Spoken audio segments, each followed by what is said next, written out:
할렐루야. 네, 사랑하는 성도님들, 교만은 패망의 선봉입니다. 이 말씀이 어디에 있는 줄 아십니까? 잠언에 있죠. 네, 잠언 16장 18절 말씀을 함께 읽겠습니다. 시작. 교만은 패망의 선봉이요 거만한 마음은 넘어짐의 앞잡이니라. 아멘. 여러분, 성경을 보면은요, 교만은 한 개인의 인생도 망가뜨리게 되고요, 큰 나라도 교만 때문에 멸망하게 되는 것을 우리가 볼 수가 있습니다. 그렇죠? 근데 여러분, 교만의 반대말이 뭡니까? 겸손이잖아요. 우리는 겸손을 또 어떻게 생각하냐면, 아니에요. 아니에요. 이 겸양, 어떤 사람이 이렇게 얘기하더라고요. 아닙니다. 이러면 겸양 떨지 말라고. 네, 그렇게 얘기하잖아요. 저한테 그래요. 키가 크셔서 막 이러면, 아니에요. 이러면 안 돼요. 사실 우리 교회에서 제가 크잖아요. 그렇죠? 네. 그런데도 뭐 그냥 아니에요. 그러면은 성도님 뭐라 그러겠습니까? 겸양 떨지 마세요. 이럴 거 아니에요. 그렇죠? 그러니까요, 교만의 반대 겸손은 아니에요가 아닙니다. 오늘 본문 말씀에서 겸손이 무엇인지를 우리가 좀 살펴보도록 하겠습니다. 그리고 교만이 한 나라를, 한 인생을 어떻게 망가뜨리는지, 왜 하나님께서 가장 싫어하시는 것이 교만인지를 한번 살펴보고 우리의 삶을 돌아보도록 하겠습니다. 여러분, 교만은 인생을 망하게 하고 겸손은 인생을 견고하게 세운다. 이 진리는요, 역사를 통해서 증명이 되고 있습니다. 오늘 본문 말씀 7절을 보면 함께 읽겠습니다. 시작. 바벨론은 여호와의 손에 잡혀 있어 온 세계가 취하게 하는 금잔이라. 뭇 민족이 그 포도주를 마심으로 미쳤도다. 하나님께서요, 바벨론을 금잔으로 비유하셨어요. 금잔. 근데 여러분, 성경에 나오는 잔 있죠? 이 잔은 어떤 의미를 가지고 있는 줄 아십니까? 이 잔은 심판의 의미를 가지고 있습니다. 여러분 기억하실 거예요. 예수님께서 겟세마네 동산에서 기도하실 때에 그 눈물방울과 땀방울이 핏방울처럼 되기까지 간절하게 기도하시면서, 예수님은 완전한 인간이시고 완전한 하나님이신데 그 인간이 느낄 수 있는 두려움과 공포와 힘듦을 다 경험하셨거든요. 그때 예수님께서 하나님 앞에 어떻게 기도하십니까? 할 수 있으시거든. 이 잔을 내게서 옮기시옵소서. 이 잔이 뭘까요? 온 인류를 향한 하나님의 심판의 잔이죠. 그 잔을 옮겨달라고 기도하시는 거예요. 그렇지만 예수님께서는 그 온 인류를 위해서 심판의 잔을 묵묵히 받으시고 십자가에서 구속의 사역을 이루셨습니다. 사랑하는 성도님들, 이와 마찬가지로 오늘 말씀에 나오는 금잔도 심판이라는 의미입니다. 금으로 만든 잔이 상징하는 것이 두 가지가 있습니다. 오늘 본문 말씀을 보니까 이 잔, 그런데 첫 번째는 뭐냐? 이 잔이 뭘로 만들어졌대요? 금으로 만들어졌대요. 그리고 위에 보니까 이 잔을 누가 들고 계신데요? 바벨론은 여호와의 손에 잡혀 있어. 하나님께서 이 금잔을 들고 계신다라는 말씀입니다. 먼저 금으로 만든 잔이라는 것은 부유하고 강성하다는 뜻이죠. 바벨론은 제국이었습니다. 감히 어떤 나라도 바벨론 앞에서 까불 수가 없었어요. 무시할 수 없는 그런 제국이었습니다. 강성한 나라였어요. 그런데 바벨론이 왜 강성해졌습니까? 사랑하는 성도님들, 바벨론은 자신이 왜 강성해졌는 줄 몰랐기 때문에 망한 거예요.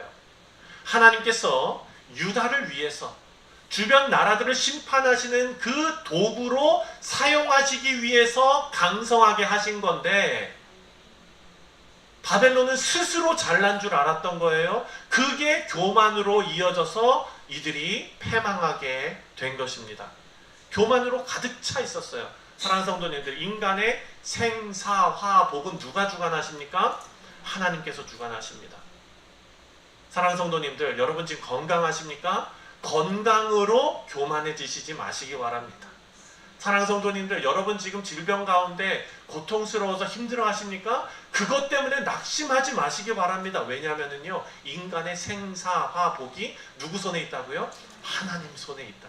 하나님 손. 아멘. 바벨론은 자신의 위치를 까맣게 잊어버렸어요. 그래서 다니엘서를 보면 어떤 일을 벌였습니까?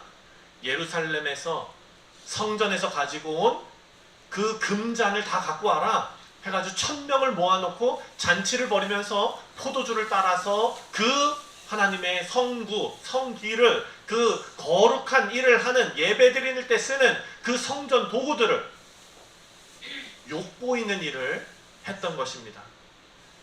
유흥거리로 만든 거예요, 하나님을.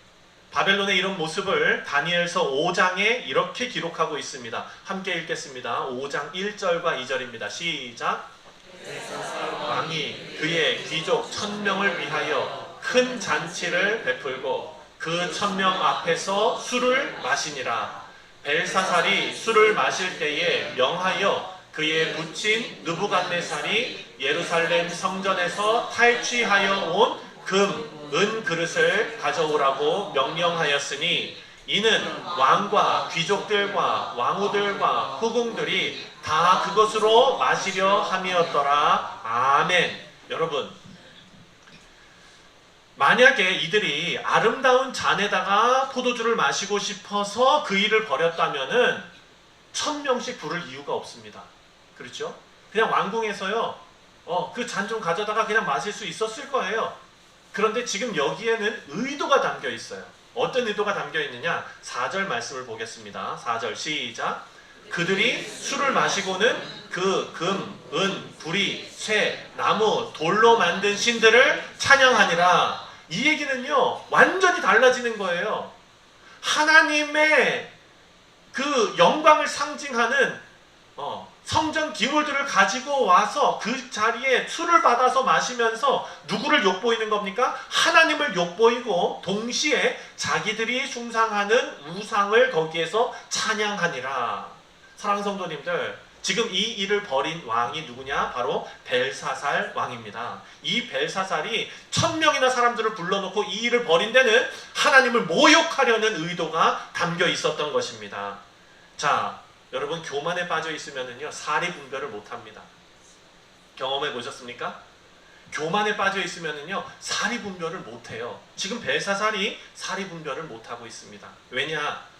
온전한 정신으로 이 사람이 정성적인 판단을 할 수 있었다면은 절대 이런 짓을 할 수가 없습니다. 지금 이 성전 기물을 누가 뺏어왔습니까? 자신의 아버지 느부갓네살이 뺏어왔어요. 근데 지금 아버지 느부갓네살이 어디 있는 줄 아십니까? 저 바깥에 들에 있어요. 네. 무슨 일인지 다니엘서 4장 33절 함께 읽겠습니다. 시작. 바로 그때에 이 일이 나 느부갓네살에게 응함으로 내가 사람에게 쫓겨나서 소처럼 풀을 먹으며 몸이 하늘 이슬에 젖고 머리털이 독수리 털과 같이 자랐고 손톱은 새 발톱과 같이 되었더라. 무슨 일입니까? 바벨론의 느부갓네살 왕이 하나님 앞에 교만해서 저주를 받았어요. 그래서 사람이 미쳤어요. 미쳐서 몸이 막 하늘 이슬에 젖고 머리털이 독수리 털같이 자라고 손톱이 새 발톱처럼 돼가지고 미쳐가지고 왕으로서의 역할을 하지 못하고 들짐승처럼 밖에 막 돌아다니고 있는 거예요. 이 상황에 지금 바벨론은 어떤 나라입니까? 어마어마한 제국이죠. 빨리 그 왕을 대신할 수 있는 왕을 세워야 되잖아요. 그래서 누굴 세웠습니까? 아들 벨사살을 세웠어요. 여러분, 어떤 분이 이렇게 조언하더라고요. 실력은 없는데 한 번 우연히 성공한 사람이 가장 위험한 사람이래요. 네. 실력은 없는데 한 번 우연히 성공한 사람이 가장 위험한 사람이래요. 그게 뭡니까?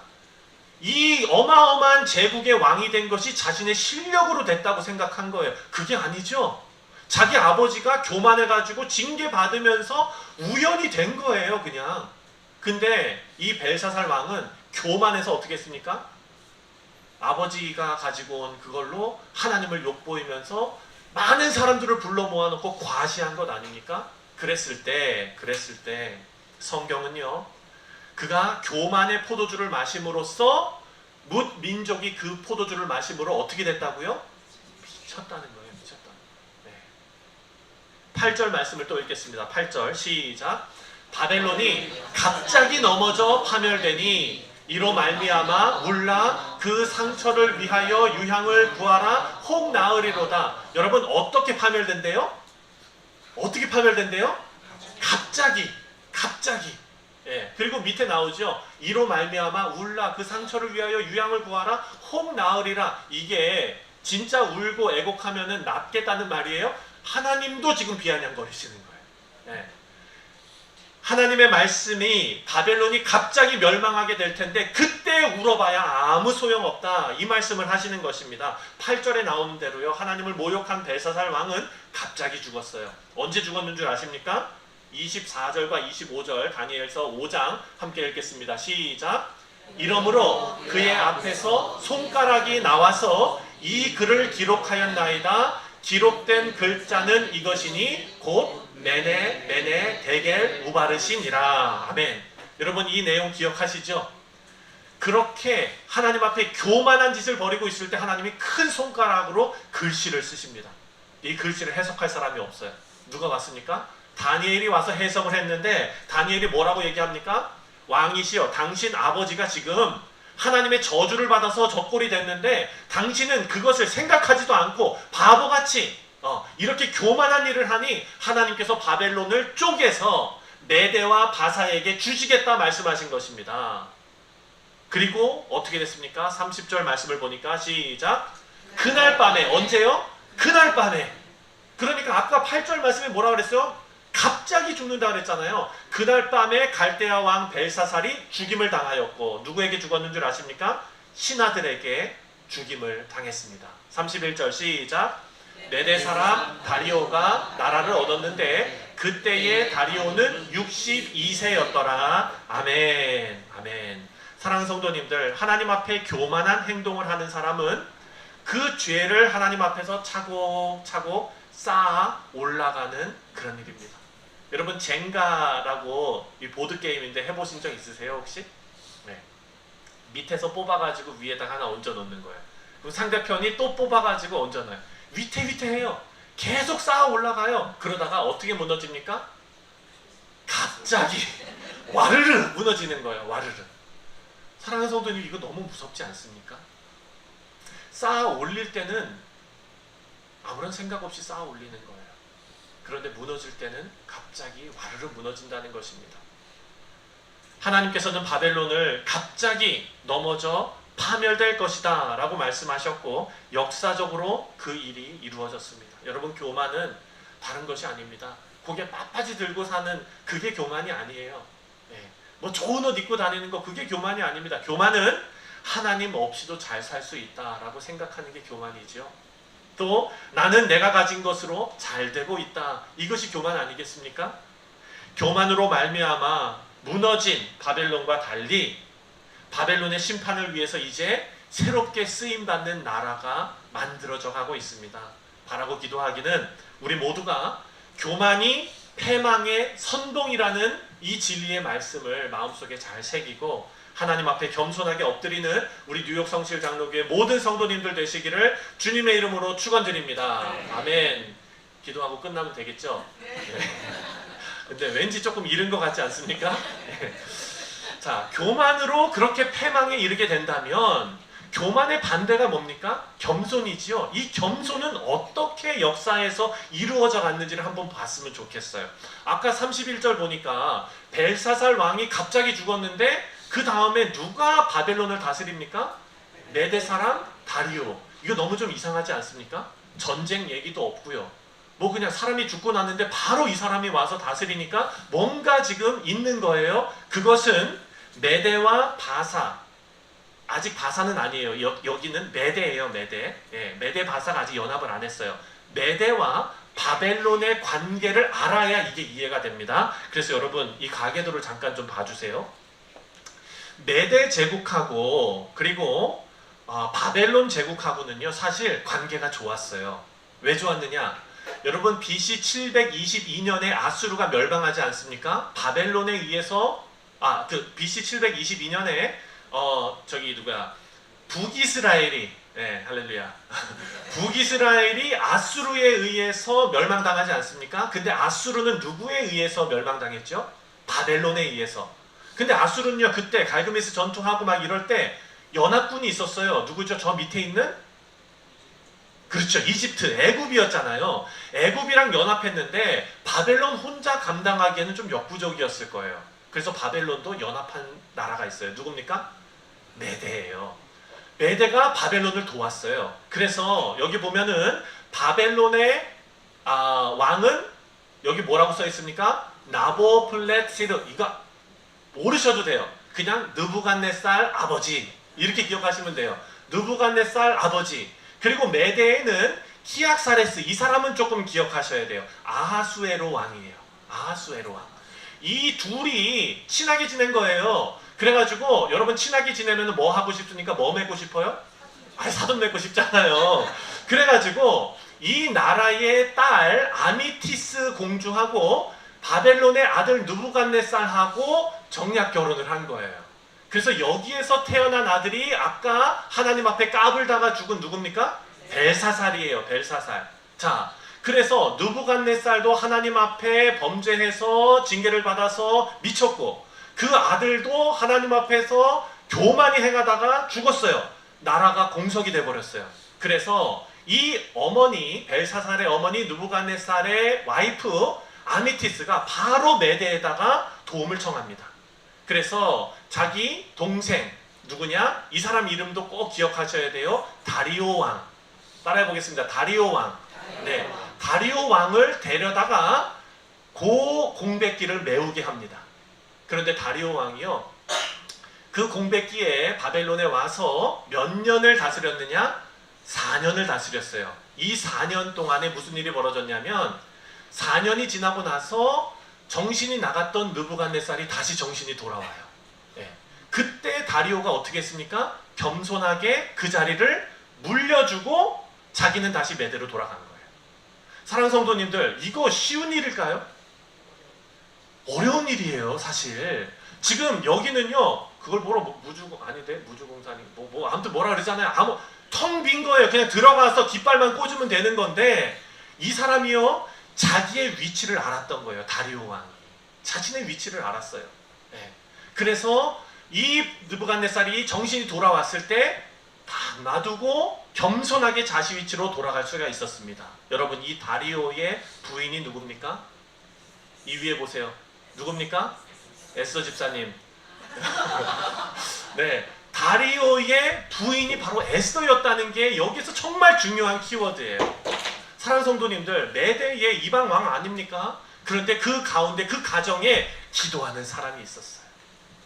그 기도로 인해서 저는 이 일이 이루어졌다 믿습니다. 사랑하는 성도님들, 여러분들 가정에서 한 사람이 하나님 앞에 무릎 꿇고 기도할 때, 온전히 서 있을 때 하나님께서 그 가정을 지키실 줄 믿습니다. 이따가도 보겠지만 다리오 왕은요, 하나님께서 기가 막히게 지켜나가세요.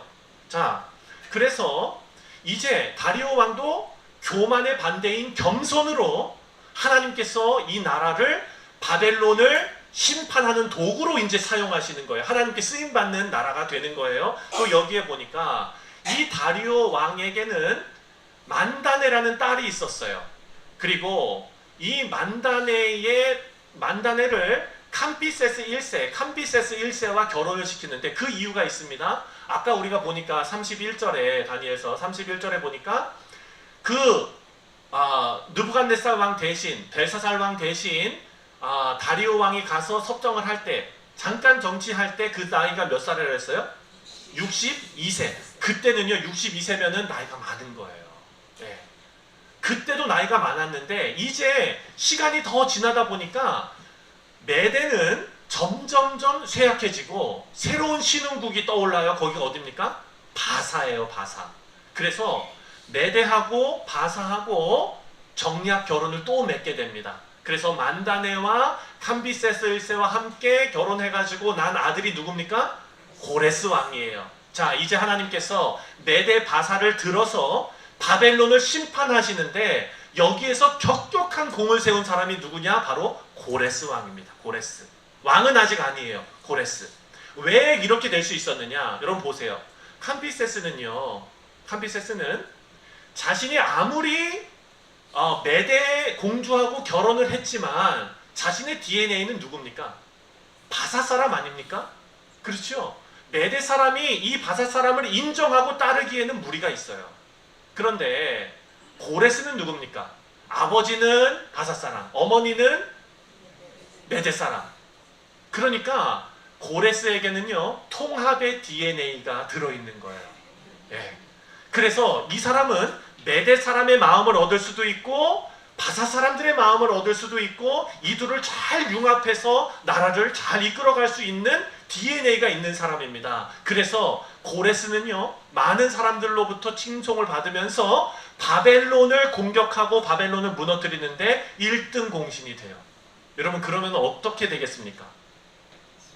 메대, 바사가 이제 연합해가지고 함께 가보자! 사람들이 막 마음이 뜨거워지기 시작해요. 근데 함께 갔더니 야, 바벨론을 다 물친 거예요. 그러면은 들어올 때 어떻게 되겠습니까? 승전하고 돌아왔을 때 다윗하고 사울 막 그러면 사람들이 누구를 응원했어요? 다윗은 얼마? 만만이고 사울은 천천이고 막 이랬잖아요. 그래서 고레스 왕은 뭐 만만이고 막 이러지 않았을까요? 그러니까 젊은 고레스 왕에게 사람들이 줄을 서지 않았을까 생각해요. 똑같죠? 벨사살 어렸을 때 웃자랐을 때 사람들이 벨사살 얼마나 이렇게 했겠어요. 그러니까 교만했지. 그렇죠? 고레스 왕도 그랬을 가능성이 있습니다. 그런데 고레스는요, 하나님 앞에 겸손했어요. 어떻게 했느냐? 다리오 왕을 건들질 않아요. 다리오 왕을 존경해요. 그리고 초대 왕으로 다리오 왕을 세워요. 이야, 사랑하는 성도님들, 하나님 앞에 겸손한 것은 하나님의 때를 기다릴 줄 아는 것 아니겠습니까? 고레스가 그렇게 했을 때 많은 사람들의 마음을 다 얻었어요. 그리고 다리오 왕은 선수를 누리고 하나님께서 데려가셨어요. 자연스럽게 정권 교체가 되었습니다. 그리고 나서 메대와 바사는 더 바벨론보다 더 큰 그런 페르시아 제국이 되었어요. 하나님께 쓰임 받았죠. 사랑하는 성도님들, 이 말씀을 보면서 우리가 깨닫게 되는 것이 있습니다. 하나님께서는요, 교만한 자를 들어서 쓰지 않으십니다. 아멘, 믿으시죠? 교만은 패망의 선봉입니다. 이것은 교회가 될 수도 있고 나라가 될 수도 있고 한 개인이 될 수도 있습니다. 다 필요 없습니다. 교만한 마음, 하나님 없어도 된다고 생각하는 그 마음이 있는 순간 우리는 하나님 앞에 죄를 차곡차곡 쌓아가는 것입니다. 하지만 역사를 통해서 우리에게 알려주는 귀중한 사실은 뭐냐? 바로 겸손히 하나님을 섬길 때 하나님께서 그를 세워주신다라는 것입니다. 또 한 가지, 아까 다리오 왕이 그렇게 설 수 있었던 것, 그렇죠? 캄비세스 1세도 있고 고레스 왕도 있고 쿠데타를 일으켜도 100번 일으킬 수 있는 상황이었는데도 끝까지 지켜주신 것은 그 가정에 기도하는 자가 있었기 때문이다. 여러분, 이거 좀 기억하셨으면 좋겠습니다. 제가 어떤 목사님께서 이 역사를 통해서 오늘을 살고 미래를 준비하는 이 단순한 진리를 너무나 귀하게 풀어주시는 그 내용을 제가 한번 들은 적이 있어요. 자, 과거와 현재와 미래가 있지 않습니까? 과거는 하나님께서 하신 일을 우리에게 알려주는 거예요. 그렇죠? 이스라엘의 역사와 성경의 역사를 우리가 보면서 하나님께서 하나님의 백성들에게 어떻게 행하시는가, 그거를 통해서 하나님은 어떤 분이신가를 우리가 알 수 있어요. 그거를 통해서 우리에게 주어지는, 생겨나는 것이 뭐냐? 바로 믿음입니다. 그래서 과거는 믿음이 생겨나게 하는 거예요.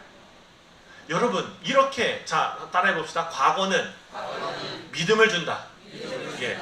그렇다면 그 믿음으로 우리가 얻게 되는 것이 뭡니까? 믿음은 뭐를 우리에게 줍니까? 천국의 소망을 줘요. 하나님께서 지금까지 행하신 이 일을 보니까 우리가 천국 백성이라는 게 믿어지고, 내가 예수님의 부활과 동시에 같이 우리도 예수님 다시 오실 때 천국 가는 천국 백성이 되는 천국의 소망을 주는 거예요. 그래서 미래는 뭡니까? 소망이에요. 소망. 그렇다면 믿음이 있고 소망이 있어요. 이 현재는 뭘까요?